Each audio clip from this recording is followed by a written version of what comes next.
Diapositiva. La Guerra de la Independencia. Órbita francesa. José. Estatuto de Bayona. Liquidación del antiguo régimen. Falta de apoyo popular.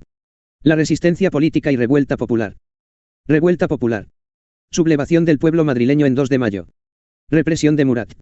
Alzamiento popular en toda España. Resistencia política, juntas. Locales, provinciales.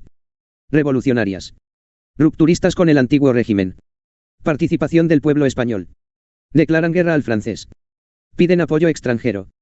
Junta Suprema Central, Victoria de Bailén, gobierno en nombre de Fernando VII, compuesta ilustrados. La resistencia militar. Sitios de Gerona, Zaragoza y Tarragona. Derrotas francesas de Bailén y el Bruc. Intervención de Napoleón en 1809 y dominio total. Guerrillas. Hostigamiento, presión y desgaste. De 30 a 50 miembros las partidas. Dirigidas por militares y curas. Consecuencia, guerra civil e internacional.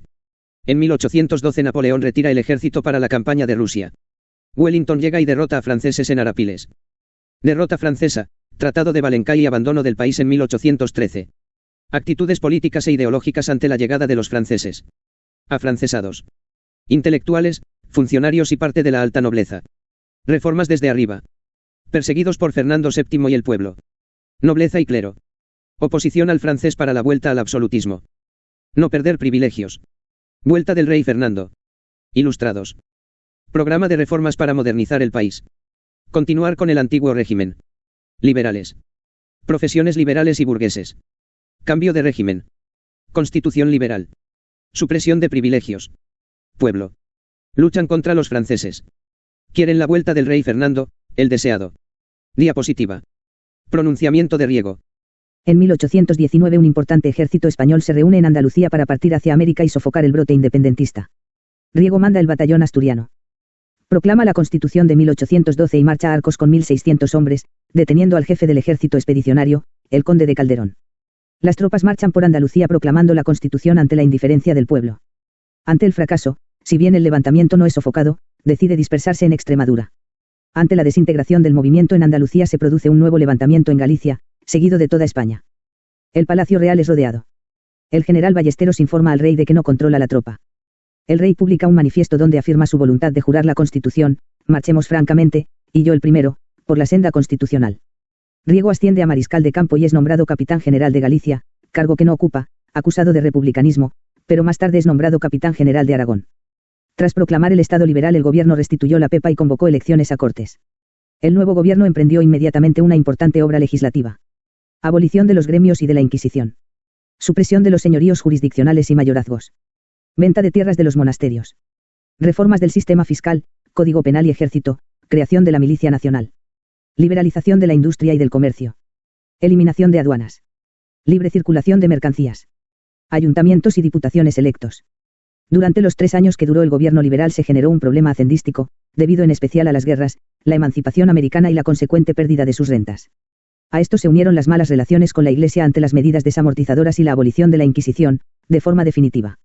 También, se produce la escisión entre los liberales, lo que marcará a los partidos políticos españoles en el siglo XIX y parte del XX. Aparecen.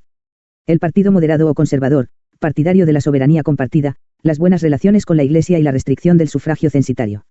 El exaltado o progresista, partidario de la soberanía nacional, la milicia nacional, el jurado popular, el laicismo y la ampliación del sufragio censitario.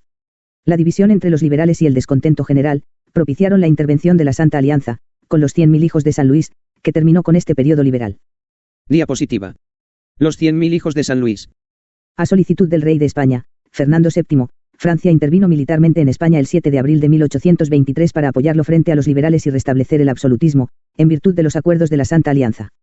El ejército francés, denominado de los 100.000 hijos de San Luis pues ese era, aproximadamente su número, penetró en 2 partes y por 2 zonas distintas. Ejército de los Pirineos Occidentales, con 3 cuerpos. Las tropas del duque de Angulema, que en el mapa están representadas de verde. Las tropas de Burke, que se dirigieron a la zona norte, marcadas en marrón. Las tropas de Maal y Tour que se dirigieron hacia la costa mediterránea por Pamplona y Zaragoza, debido a que el cuerpo oriental había quedado parado en Cataluña por la resistencia y organización de Espoz y Mina, líneas rosas. Ejército de los Pirineos Orientales, dirigido por Maansi, que no pudo avanzar más allá de Cataluña, por la resistencia española, líneas azules moradas. Frente a la nueva invasión francesa, el ejército español se encontraba desmoralizado, mal pertrechado y muy descoordinado. Estaba dividido en 4 cuerpos de 18.000 a 20.000 hombres cada uno. El ejército de operación, mandado por el general Ballesteros.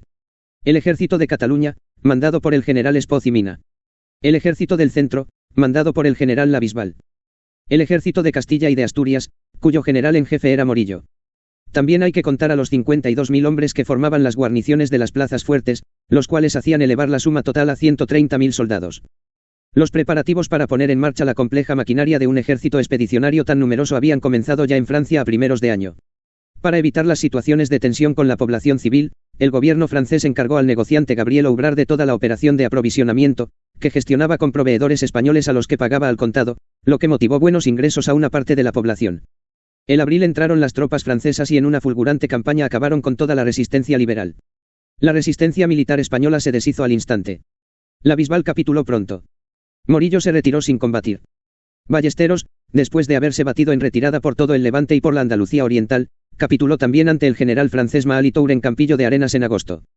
Solo Espoz y Mina supo oponer una tenaz resistencia en Cataluña, hasta el punto de ser Barcelona la última ciudad que cayó en manos de los franceses. Cuando llegaron a Madrid las noticias del rápido avance del ejército de Angulema, el gobierno y las cortes decidieron, por razones de seguridad, trasladarse hacia el sur. El rey y la familia real quisieron negarse a acompañarles, y a pesar de que los médicos certificaron que Fernando no podía ponerse en camino sin peligro para su salud, este no tuvo más remedio que transigir ante las presiones de los liberales. Cuando las tropas francesas llegaron a Madrid se creyó conveniente nombrar una regencia para que se encargase de administrar el país y de organizar el ejército. El 10 de abril llegó la familia real a Sevilla y al día siguiente lo hizo la Comisión Permanente de las Cortes. A partir de entonces y hasta el 11 de junio, la capital andaluza se convertiría en la sede de las más altas instancias de la nación y las Cortes seguirían desarrollando en ella su labor hasta el momento en que tuviesen que trasladarse a Cádiz ante el avance del ejército francés. Pero de nuevo Fernando VII se negó a trasladarse, en esta ocasión a Cádiz, pues confiaba en su pronta liberación por parte de las tropas enviadas por su primo Luis XVIII. Fue Alcalá Galiano quien, basándose en el artículo 187 de la Constitución que establecía el nombramiento de una regencia provisional cuando el rey se encontrase en la imposibilidad de ejercer su autoridad por causa física o moral, consiguió que las Cortes forzasen al monarca y a su familia a partir para Cádiz. Cádiz había sido una ciudad inexpugnable para el ejército de Napoleón, pues solo con una flota le hubiese sido posible completar el cerco de la ciudad, pero ahora las circunstancias eran distintas. No existía ese ambiente de exaltación patriótica que se había producido en aquella ocasión y, además, Angulema contaba con varios barcos que podían cortar las comunicaciones marítimas de la ciudad y colaborar con las fuerzas terrestres en las operaciones que se disponían a llevar a cabo. Las Cortes y los gobiernos que se sucedieron en aquel verano de 1823 no fueron capaces de encontrar soluciones para evitar su caída y la ayuda inglesa que se esperaba no iba a llegar. Solo la milicia nacional se mostraba dispuesta a resistir hasta el final. Ante tales circunstancias, los liberales parlamentaron con Fernando VII y con Angulema por separado y aceptaron liberar al monarca si a cambio se prometía el olvido del pasado. Diapositiva. La Primera Guerra Carlista y las expediciones. En el mapa se nos detallan las 2 expediciones. En rojo la del general Miguel Gómez, que recorrió prácticamente toda la península evitando las grandes ciudades, centros de apoyo liberal. En verde la del candidato carlista, Carlos María Isidro, que, partiendo de su sede en la improvisada corte de Estella, marchó sobre Madrid, siendo rechazado a las puertas, pues no contaba con los apoyos al inicio de la expedición. Para entender estas expediciones tenemos que partir del año 1836, cuando el general Espartero rompe el sitio de Bilbao por parte de los carlistas.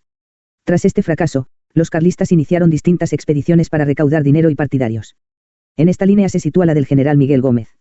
En cambio, debemos detenernos en la expedición real, dirigida por el propio Carlos María Isidro, que se debía a unas negociaciones secretas mantenidas con la regente María Cristina, que pedía a los carlistas que tomasen Madrid para liberarla de las garras de los revolucionarios, para ella los liberales progresistas que le habían obligado a aceptar leyes liberales tras la sargentada de la Granja, comprometiéndose por su parte a ceder la corona a Carlos. Después de salir de Navarra, el ejército carlista dio un largo rodeo por Cataluña y Valencia, con el fin de unirse a los combatientes de Cabrera, hasta que en septiembre de 1837 se aproximó a Madrid, aunque no la atacó inmediatamente porque Carlos quería esperar a que la regente le rindiese homenaje. Entretanto, María Cristina había conseguido la expulsión de los progresistas, que le habían sido impuestos un año antes, y ya no estaba angustiada, de modo que se retractó de lo pactado con Carlos. A este hecho, y a la demora debida a las pretensiones del pretendiente, se le sumó la llegada de Espartero, el cual derrotó a los carlistas, que tuvieron que retirarse hacia Navarra. El problema sucesorio a la muerte de Fernando VII en 1833. En 1830 nace Isabel y dudas del rey. Ley Salica. Pragmática sanción. Carlos María Isidro, se apoya en los absolutistas. Su madre María Cristina de Orleans se convierte en regente con el apoyo liberal. Los bandos enfrentados. Carlistas. Ideología tradicionalista y antiliberal. Dios, patria y fueros. Recoge herencia de malcontents y apostólicos. Absolutismo, iglesia y antiguo régimen. Apoyos en pequeña nobleza agraria y base social campesina. Isabelinos o cristinos. Constitucionalismo y desmantelamiento del antiguo régimen. Reformas sobre todo en la propiedad de la tierra. Apoyos de funcionarios, alta nobleza, jerarquía eclesiástica y liberales. Consecuencia, Primera Guerra Carlista, 1833 a 1839. Escenarios, País Vasco y Maestrazgo. Zumalacárregui y el fracaso de la conquista de Bilbao. El abrazo de Vergara. Fueros y renuncia. Maroto y la incorporación al bando liberal. Cabrera se subleva en el Maestrazgo. Diapositiva. El imperialismo español. Veamos los diferentes conflictos por separado, aunque ambos reflejan el intento de la burguesía española, una vez afianzado su dominio político en el interior del país, de labrarse un prestigio internacional y recuperar el poder imperial perdido. El conflicto de México. El país mantenía fuertes deudas con las potencias europeas prácticamente desde su independencia. En 1861 Francia, Gran Bretaña y España aunaron sus fuerzas para cobrar la deuda y por el Tratado de Londres acordaron establecer puertos y fortalezas en el litoral sin amputar territorios al país americano. El jefe de la expedición española, Prim, ocupó Ulúa y Veracruz, pero al conocer las intenciones francesas de poner como emperador de México a Maximiliano, se rompió el acuerdo. Prim, en acuerdo con los británicos, decidió abandonar la expedición y regresar a España. Relacionado con Centroamérica está la intención de Santo Domingo de incorporarse voluntariamente a la corona española, eso sí, con el visto bueno de británicos y franceses. Las intenciones no eran otras que las de protegerse de las acciones beligerantes y las continuas amenazas de los haitianos. La anexión voluntaria provocó graves problemas en Santo Domingo, lo que no consolidó el dominio y en 1865 el gobierno español se desprendió del citado territorio. El conflicto en Sudamérica. Las nuevas repúblicas eran bastante inestables y los españoles residentes en ellas, especialmente en Perú, habían emprendido un ambicioso plan de colonización que chocó con los gobiernos locales. En 1863 se enviaron unos barcos para proteger los intereses españoles, que ocuparon las Islas Chinchas, provocando la alianza contra los intereses nacionales de Chile, Perú y Bolivia, ayudados por una prensa nacionalista hostil a los hispanos. En 1865 Pareja, que había llegado con 4 fragatas de refuerzo, entre ellas la Numancia, llegó a un acuerdo con Perú que no fue bien recibido ni por los americanos, ni por los españoles. Al año siguiente, tras el suicidio de Pareja, tomó el mando de las operaciones Casto Méndez Núñez, que recibió la orden de bombardear ciudades de no atenderse los intereses españoles. Así, en mayo de 1866 bombardeó Valparaíso y Callao. Considerando el gobierno que el honor estaba a salvo, se ordenó el regreso. En la Numancia venía Méndez Núñez herido, aunque la paz no se firmó hasta 5 años después. Diapositiva. Cortes de 1869. Elecciones de 1869. Surgen como consecuencia del golpe de Estado que dieron Topete, Serrano y Prim en 1868, creándose un proceso revolucionario conocido como la Gloriosa. Tras su triunfo en el puente de Alcolea se formó un gobierno provisional con Serrano como regente y Prim como presidente del gobierno, que disolvió las juntas, desarmó la milicia nacional y convocó elecciones. Fueron las primeras que se celebraron por sufragio universal masculino para los mayores de 25 años. Se aprecia claramente la victoria de la coalición gubernamental, progresistas, unionistas y un sector de los demócratas, partidarios de la fórmula monárquica y que años antes, sin los unionistas, habían firmado el Pacto de Ostende para echar del poder a Isabel II. Debemos destacar también la importancia de las minorías carlista y republicana. Los primeros vuelven a ver una oportunidad para colocar como rey a su candidato. Los segundos aparecen con fuerza para instaurar un nuevo régimen en España.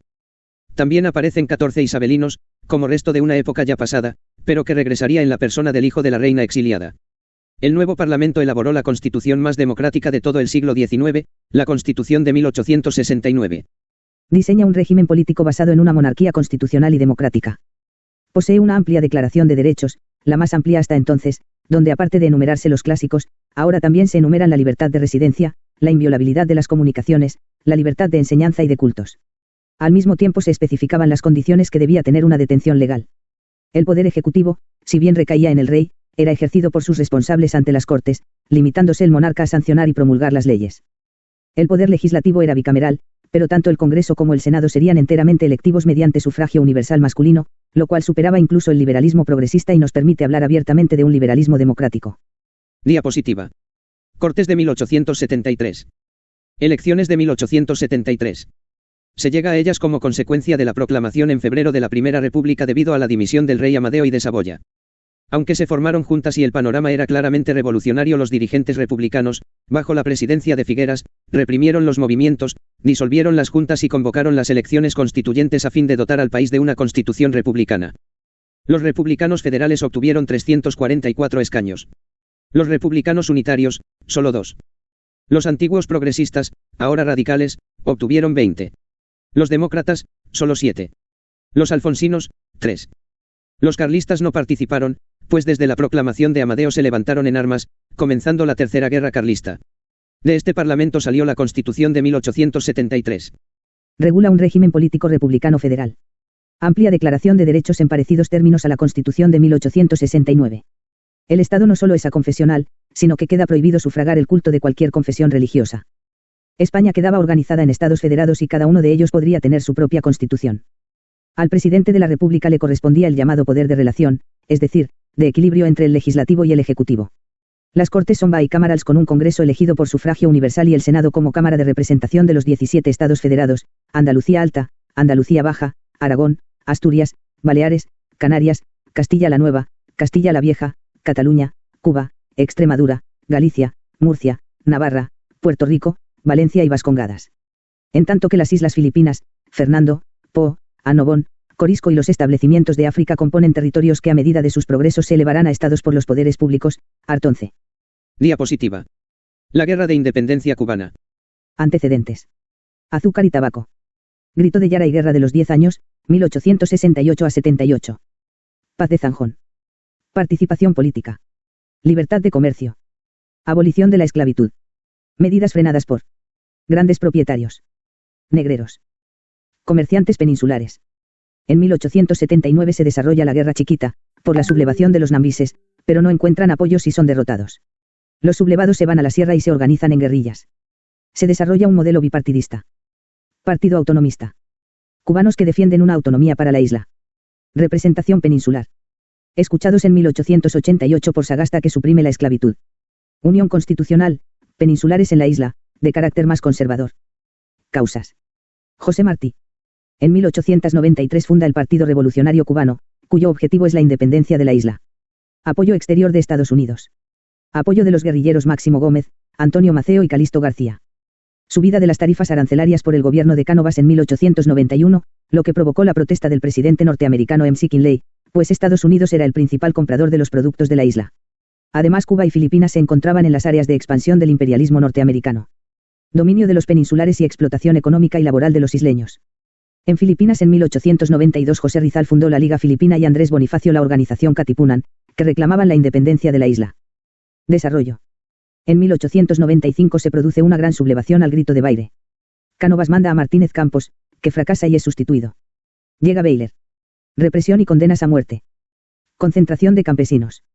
Guerra desfavorable por la falta de pertrechos, el poco adiestramiento de las tropas, las epidemias y las acciones de la guerrilla. Blanco sustituye a Baylor y realiza reformas que llegan demasiado tarde. Autonomía. Sufragio universal. Igualdad de derechos con los peninsulares. Estados Unidos interviene en el conflicto. Defiende a los independentistas y, sobre todo, sus intereses. Hace proposiciones de compra de la isla de Cuba. Hundimiento del MEN. Ultimátum a España, que es rechazado. Guerra con Estados Unidos. Cervera con la escuadra parte hacia Cuba. Aniquilado en Santiago de Cuba. En Filipinas los españoles son derrotados en Cavite. Paz de París. España reconoce la derrota. Pérdida de Cuba, Puerto Rico y Filipinas. Consecuencias. Crisis política y moral. Crisis de la Hacienda que es superada por la reforma de Fernández Villaverde. Crisis política de los partidos, pero logran sobrevivir, pese al avance de la oposición y del nacionalismo. Crisis ideológica o moral. El papel de la prensa en el desastre. Pesimismo, descontento y frustración. Fin del mito del imperio. España como nación moribunda. Ejército ineficaz. Sistema corrupto. Políticos incompetentes. Regeneracionismo. Apareció en 1876, cuando se creó la Institución Libre de Enseñanza por Giner de los Ríos, en defensa de la libertad de cátedra y de los preceptos del krausismo. Uno de sus grandes defensores fue Joaquín Costa. Aragonés. Defiende la unidad nacional. Creó la Liga Nacional de Productores. Es necesario el desarrollo de la agricultura y de la educación, escuela y despensa. Generación del 98. Literatos y librepensadores. Se expone el problema de España. Gran pesimismo. Necesidad de una renovación científica e intelectual. Unamuno, Baroja, Azorín, Maeztu. La crítica al sistema de la Restauración.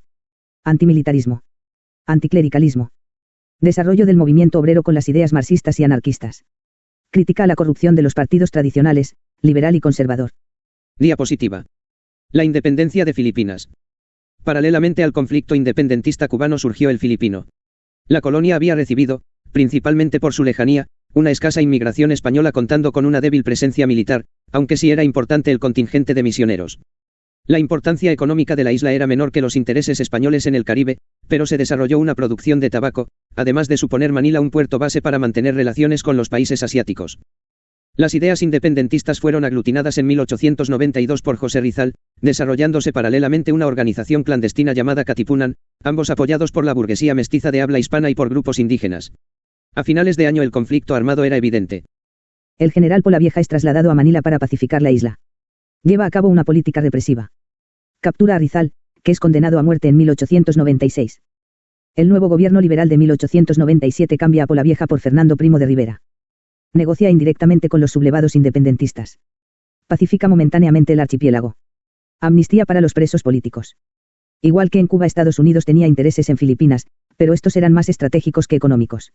No cabía duda de que la posesión o el dominio de las islas constituían una excelente punta de lanza para penetrar en el continente asiático. En mayo de 1898 el almirante Dewey penetra en Cavite y hunde a la flota española del almirante Montojo. La resistencia española en Manila es heroica y los norteamericanos no logran entrar hasta el 14 de agosto, dirigidos por el general Merritt.